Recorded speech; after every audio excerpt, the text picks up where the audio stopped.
Olá, meus queridos amigos, companheiros de jornada. Estamos de volta mais uma vez para apresentar subsídios às lições da revista Betel Dominical. Estive ausente durante o primeiro trimestre, janeiro, fevereiro e março, em razão de compromissos fora do Brasil. Mas retornamos no final do mês passado e aqui estamos regressando à nossa pauta semanal. Temos diante de todos nós, alunos da Escola Bíblica Dominical, a revista Betel Dominical do segundo trimestre de 2026, escrita pelo Bispo Samuel Ferreira, presidente executivo da CONAMAD e pastor da Assembleia de Deus do Brás, em São Paulo. Estaremos estudando nestes 3 meses, abril, maio e junho, o livro de Neemias. Repetindo, o livro de Neemias.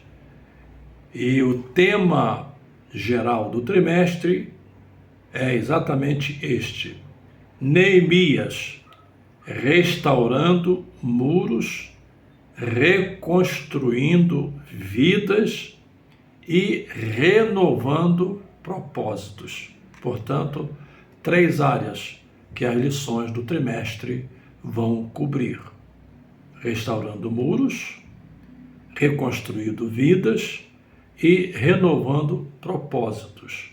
Já teríamos aqui pelo menos 3 tópicos para abordar nestes subsídios.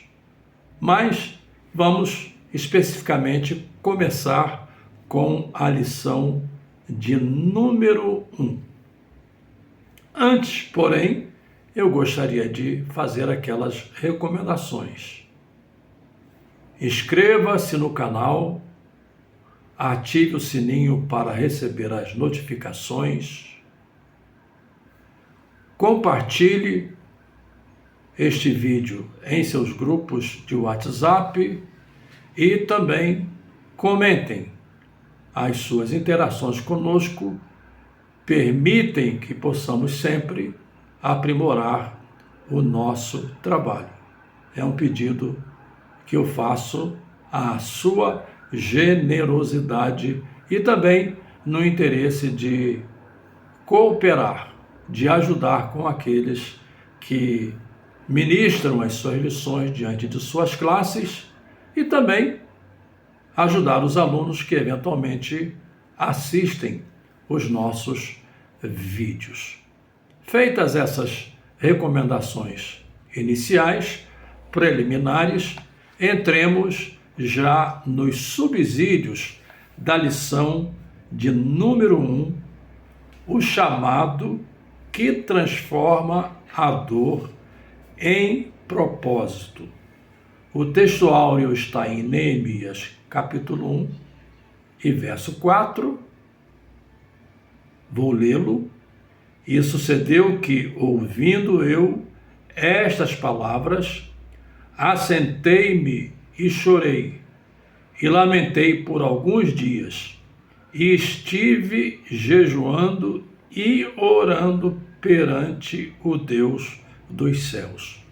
A verdade aplicada, assim diz: devemos ter em mente que dependemos do Senhor e da direção do Espírito Santo no enfrentamento dos diversos desafios que surgem na jornada cristã.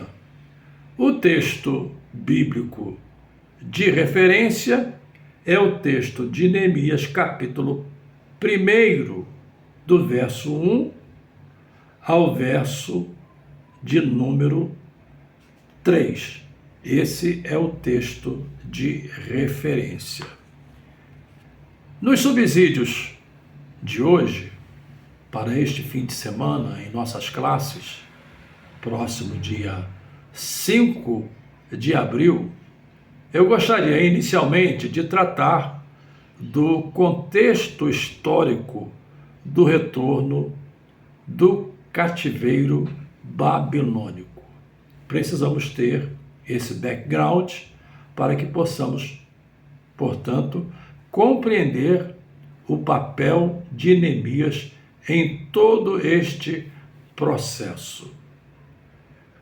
Quando lemos as Escrituras, percebemos que a nação de Israel, incluindo o Reino do Norte e o Reino do Sul, a nação de Israel foi uma nação obstinada, rebelde e que muitas vezes voltou as suas costas a Deus para adorar deuses estranhos.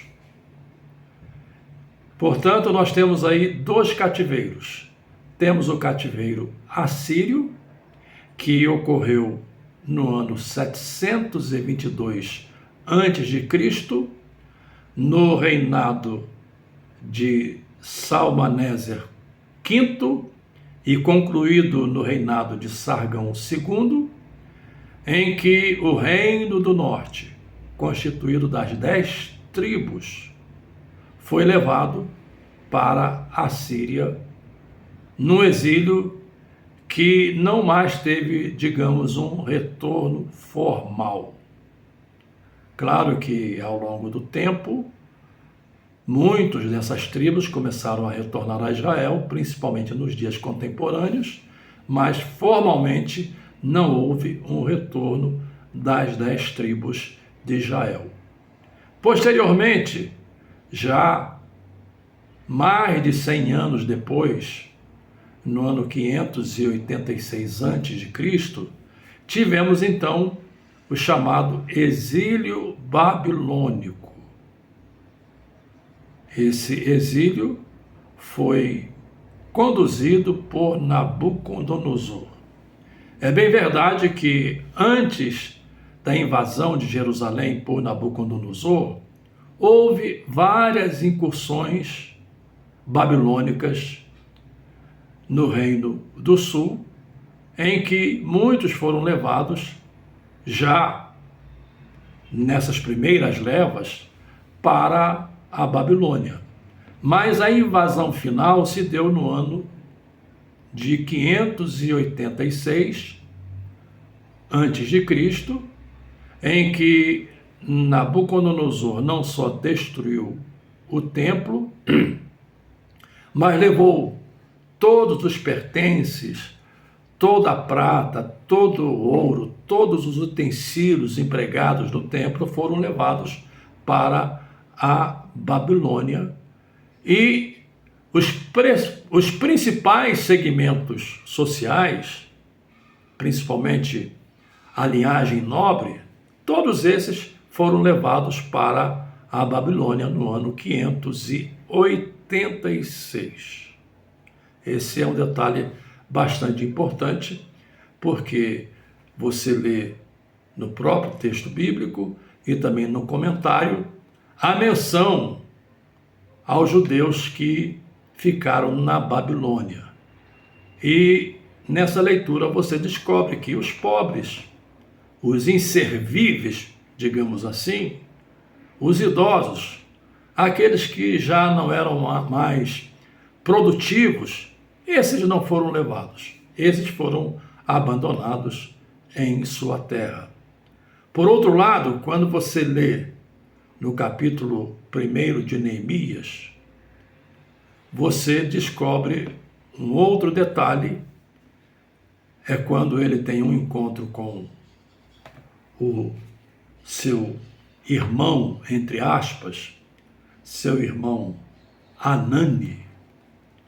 Eu disse entre aspas porque essa era uma expressão comum entre eles. O nível de relacionamento permitia que eles se tratassem dessa forma, se tratassem de irmãos. Quando lemos essa passagem, nós temos de entender que o retorno à Babilônia, como vaticinara o profeta Jeremias, esse retorno se deu em 3 grupos. O primeiro grupo foi sob a liderança de Zorobabel, está descrito em Esdras, do capítulo 1 ao verso 6, ao capítulo 6, aliás. O segundo grupo foi liderado por Esdras, e está descrito em Esdras, do capítulo 7 ao capítulo 10. E o terceiro grupo foi sob a liderança de Neemias, e a descrição você encontra exatamente no livro que estamos estudando neste trimestre. Então, quando Neemias tem esse contato com Anani e recebe as informações do quadro desolador de Jerusalém, lá estavam não só os remanescentes que foram deixados, que foram abandonados, porque eram inservíveis, eram pobres, eram, digamos, inúteis na visão de Nabucodonosor, mas também lá já estavam os 2 primeiros grupos, conduzidos primeiro por Zorobabel e o segundo grupo conduzido por Esdras. Então temos já uma povoação, digamos, consolidada em Jerusalém, só que a cidade estava desolada, a cidade estava destruída, os muros estavam fendidos, os muros estavam, digamos, inservíveis, impróprios como sistema de defesa, porque naquela época as cidades construíam muros em sua volta como um sistema de defesa, e nesses muros, em locais estratégicos, havia as sentinelas que tinham a responsabilidade de informar se estava se aproximando algum tipo de ataque, e os muros tinham essa função, a função de deter os inimigos. Os muros de Jerusalém estavam destruídos. Então, esse é o contexto. Outro detalhe interessante é que o retorno do exílio babilônico é o cumprimento da profecia de Jeremias. Eu costumo dizer que Jeremias foi o profeta da esperança. Ele creu até o fim no retorno babilônico, do cativeiro babilônico. Ele não perdeu as suas convicções, mas ao mesmo tempo ele não viu esse evento ocorrer. Ele morreu antes disso, ele morreu no Egito. E ele poderia ser, naquele momento, considerado um profeta fracassado, porque ele não viu as suas profecias se cumprirem. E esse é um detalhe bastante interessante. Mas nós que estamos olhando hoje em retrospectiva, podemos afirmar com segurança absoluta que Jeremias foi o profeta da esperança. E quando houve o exílio, é interessante que nós temos aí sempre o contraponto entre o profeta verdadeiro e os profetas falsos.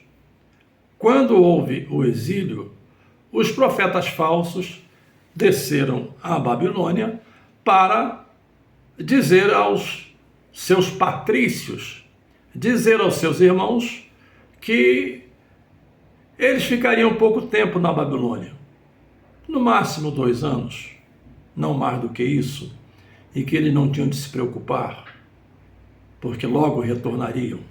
Profetas falsos. Precisamos ter cuidado com esses profetas. Profetas que pintam um quadro, digamos, de normalidade quando estamos vivendo num momento ou num processo de caos absoluto. Essa era a situação do Reino do Sul, constituído da tribo de Judá e da tribo de Benjamim.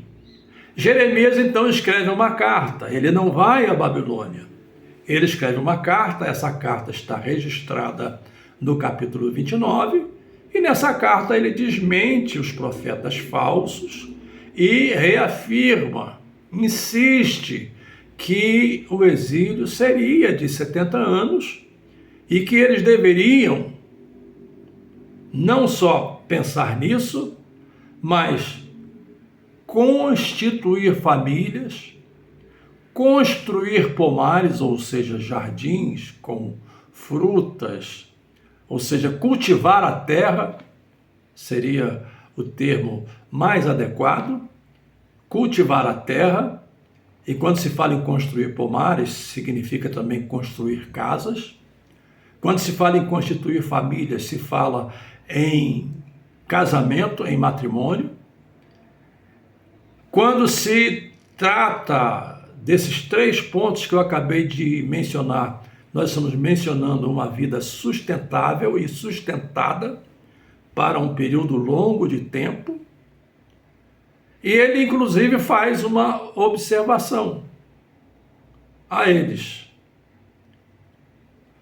orai pela paz da cidade, mas não somente isso, buscai a paz da cidade, ou seja, vivam, interajam, estejam presentes, sejam como sal da terra e luz do mundo. Seria essa expressão para empregar as metáforas usadas por Jesus. Hajam como sal da terra e luz do mundo.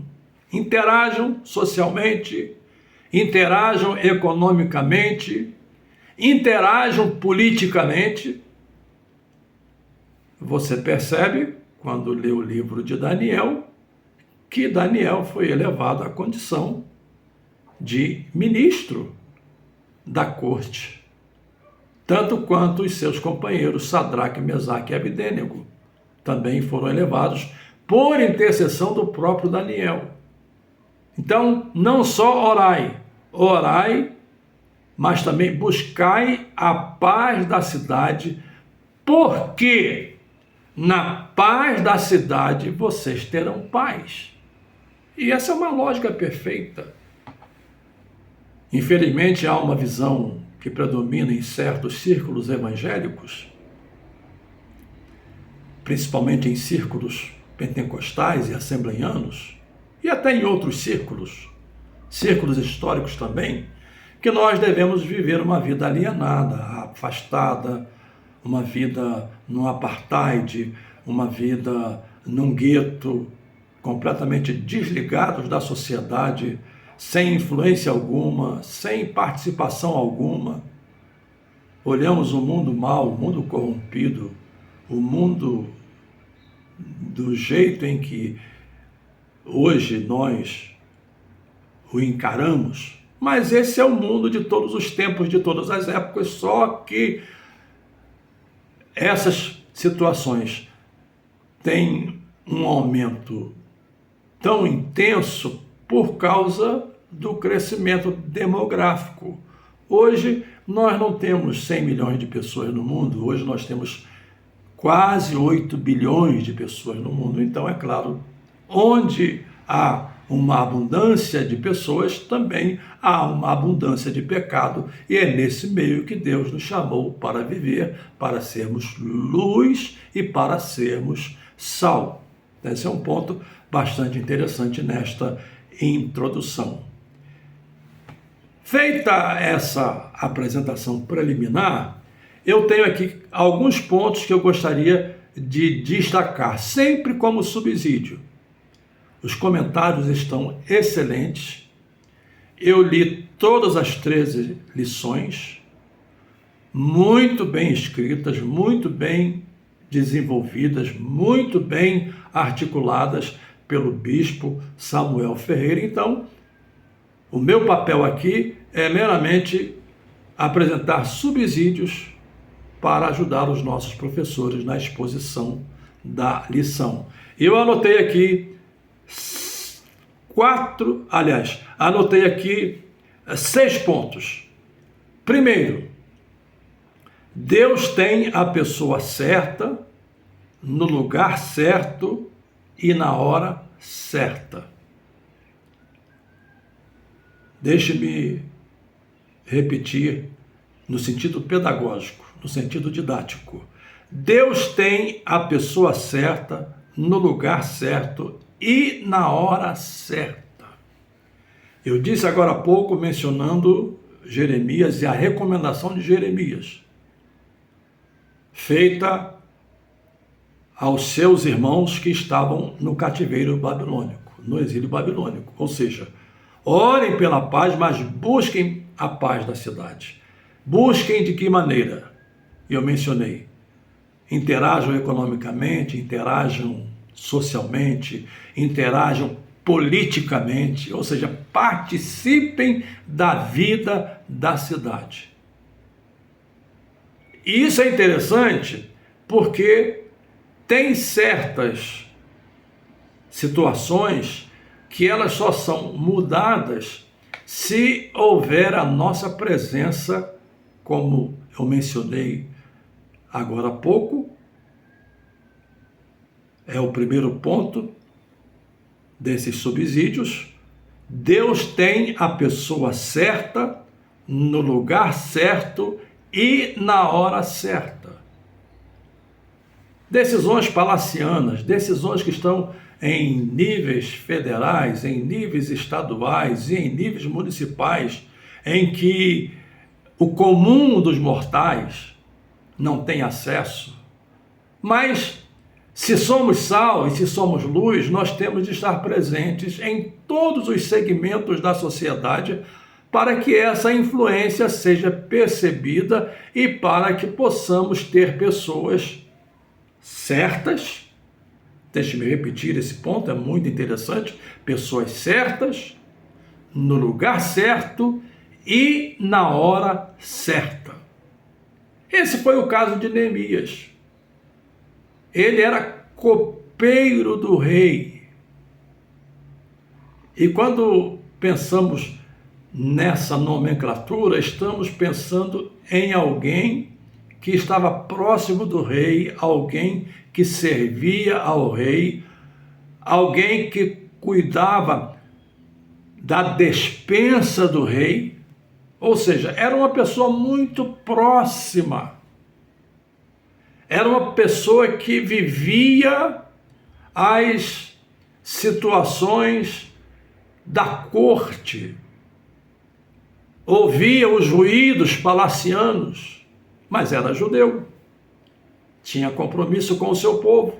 No entanto, não deixou de interagir, não deixou de estar presente, não deixou de crescer economicamente, porque certamente nessa função ele deveria ser uma pessoa bem paga para cumprir a função.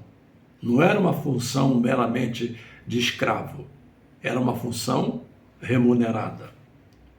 Esse é o primeiro ponto que eu chamo a atenção. O segundo ponto é este: o ambiente não pode mudar as nossas convicções. E, para mim, esse ponto é vital, é crucial, é nuclear. Por quê? Usamos aí muitas vezes aquele exemplo em que colocamos uma maçã podre no meio e em volta as maçãs sadias, e com os dias a maçã podre contamina as maçãs sadias. O exemplo é próprio, mas é um exemplo que não pode, de forma alguma, ser experimentado pelo cristão. O cristão precisa viver nesse meio sem ser contaminado pelo meio. E às vezes o nosso foco é só para a política. E não é só política, é na vida em geral, é na vida militar, é na vida do direito, é na vida da engenharia, é na vida da medicina, é em qualquer segmento onde o cristão esteja, ele não pode ser afetado pelo meio, porque o mal está em todos esses ambientes. O mal não está só na política, o mal não está só na governança, o mal não está só naqueles que têm o poder de conduzir a nação. O mal está em todos os segmentos. O mal está aí próximo de você, aonde você vive, aí está o mal. E se você não tiver cuidado, você pode estar olhando para a política e sendo contaminado pelo mal que está aí ao seu redor, próximo de você. Então esse ponto é nuclear, esse ponto é vital. O ambiente não pode mudar as nossas convicções. E eu uso esse ponto para me reportar a Neemias. Embora o ambiente fosse um ambiente hostil, embora o ambiente fosse um ambiente pagão, embora o ambiente, sendo pagão, fosse um ambiente politeísta, ainda assim ele permaneceu fiel ao seu Deus, ao Deus dos céus e da terra. E nesse ponto eu repito o texto áureo, Neemias 1 e verso 4. E sucedeu que, ouvindo eu estas palavras, assentei-me e chorei, e lamentei por alguns dias, e estive jejuando e orando perante o Deus dos céus. A quem ele orou? Ele jejuou perante quem? Perante os deuses do mundo persa?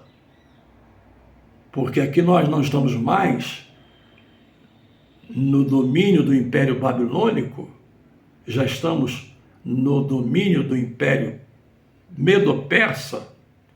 Vocês devem lembrar-se do livro de Daniel, em que se descreve aquela noite, naquele grande banquete em que a mão de Deus escreveu na parede Mene, Mene, Tekel, Ufarsim, pesado foste na balança e foste achado em falta, e naquela mesma noite o reino, o governo, digamos, babilônico foi destruído pela tomada do Império Medo-Persa, que passou a ser então governado por Ciro. E convém lembrar que a primeira ordem, o primeiro grupo, o grupo de Zorobabel, que seguiu para Jerusalém, ele seguiu para Jerusalém com a responsabilidade de reconstruir o templo.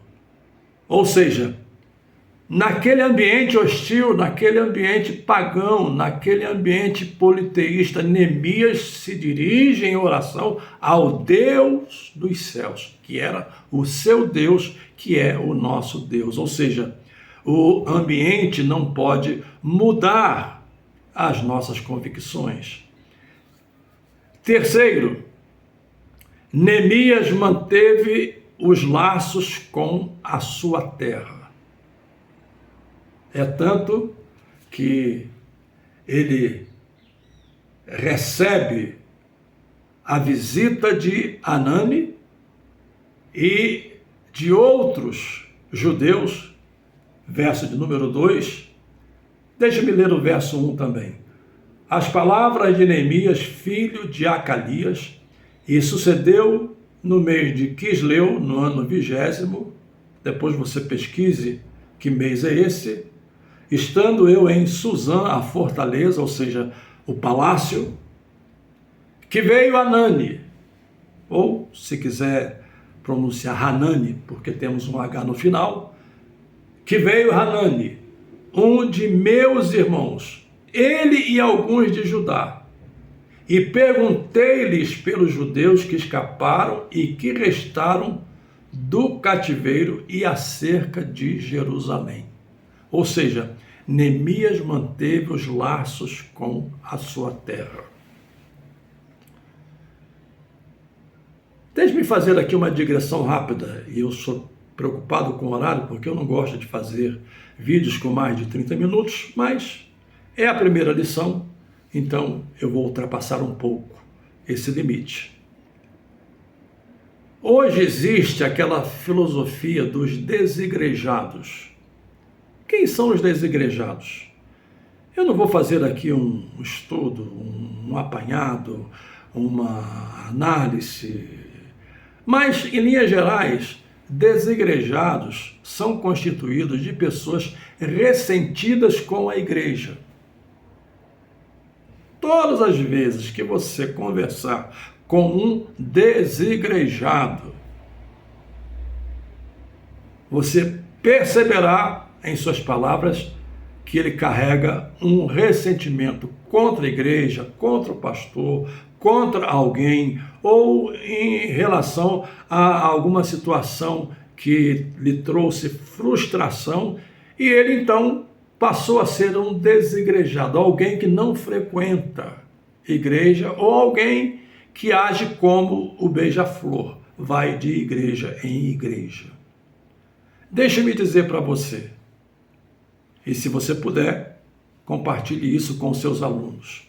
Nós precisamos da igreja.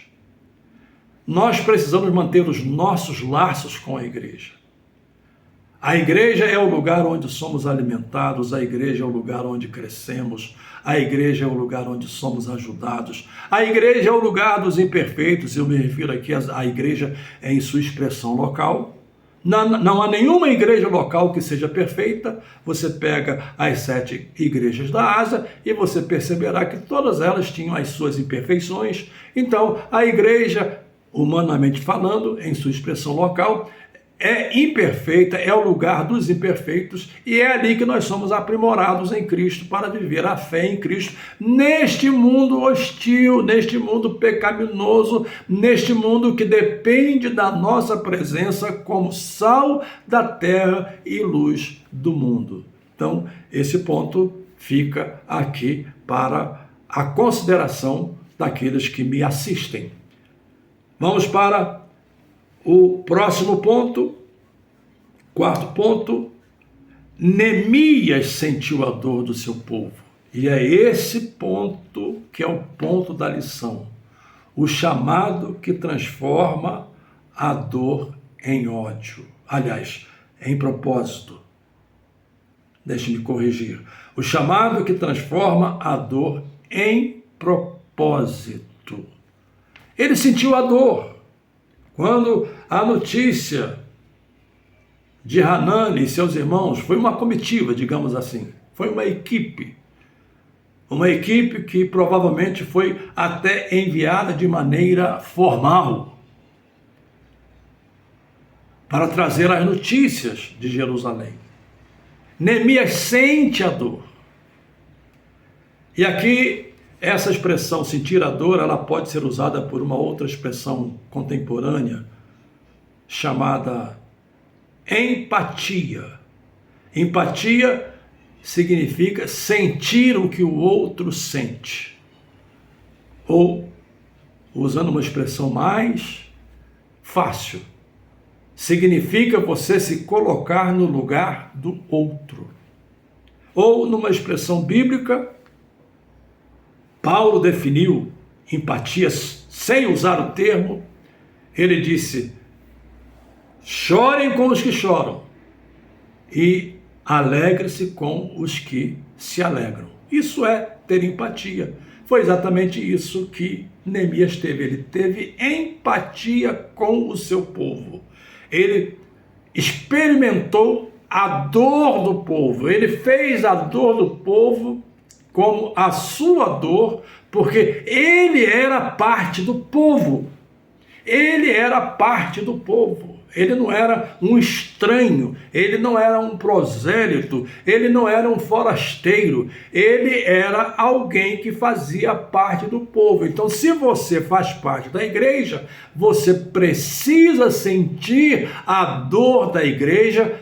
Quando eu falo igreja, eu refiro-me à comunidade local. Você precisa sentir a dor da igreja quando a igreja sofre, porque você é parte da igreja. Qual foi o próximo passo de Neemias? É o meu quinto ponto. Neemias orou e jejuou, e isso está no texto áudio. Diz o texto que ele se assentou, chorou, lamentou por alguns dias. Não foi um dia, 2 dias, foram alguns dias. E o texto termina dizendo: e estive jejuando. Ele não só orou, aliás, ele não só chorou, ele não só lamentou, e não há pecado nisso, você chorar, você lamentar diante de Deus, mas você não pode ficar só nesses 2 aspectos da vida. Diz o texto: e estive jejuando e orando. Estive jejuando e orando. Além de chorar, além de lamentar, ele jejuou e orou. A quem? Perante o Deus dos céus. Então, este é outro exemplo. Em situações de crise que a igreja enfrenta, chore, lamente, mas também, ao mesmo tempo, jejue e ore ao Deus dos céus, para que Deus haja e saiba que Deus age e corrige aquele a quem ama. E com isso eu vou para o meu último ponto, o 6º ponto.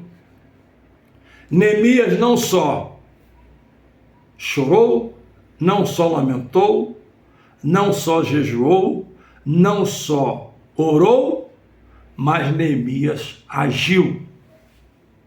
E esse é um ponto que está em concordância com o tema da lição, o chamado que transforma a dor em propósito. Ele entendeu que era o seu papel retornar a Jerusalém para reconstruir os muros, porque esse foi o seu papel, para reconstruir os muros, e ele buscou o momento adequado, porque estava numa posição adequada. Ou, voltando ao primeiro ponto, era a pessoa certa, no lugar certo e na hora certa. Então ele procurou uma hora adequada, quando o rei percebeu que o seu rosto estava contristado, expôs a causa diante do rei, e ele recebeu do rei guarida, inclusive cartas que formalizaram a sua ida, e não só a sua ida, mas o suporte, e diga-se de passagem, suporte financeiro para retornar a Jerusalém e reconstruir os muros de Jerusalém, que, como eu disse no início, os muros eram uma espécie de defesa das cidades antigas. Com isso, eu encerro então a lição deste domingo. Claro, subsídios, o chamado que transforma a dor em propósito. Na próxima semana, se Deus quiser, estaremos aqui com subsídios para a lição de número 2, preparando-se para o agir de Deus. Enquanto isso, inscreva-se no canal, ative o sininho para receber as notificações e interaja com os seus comentários, além de compartilhar o vídeo, o conteúdo nos seus grupos de WhatsApp. Grande abraço e que Deus os abençoe.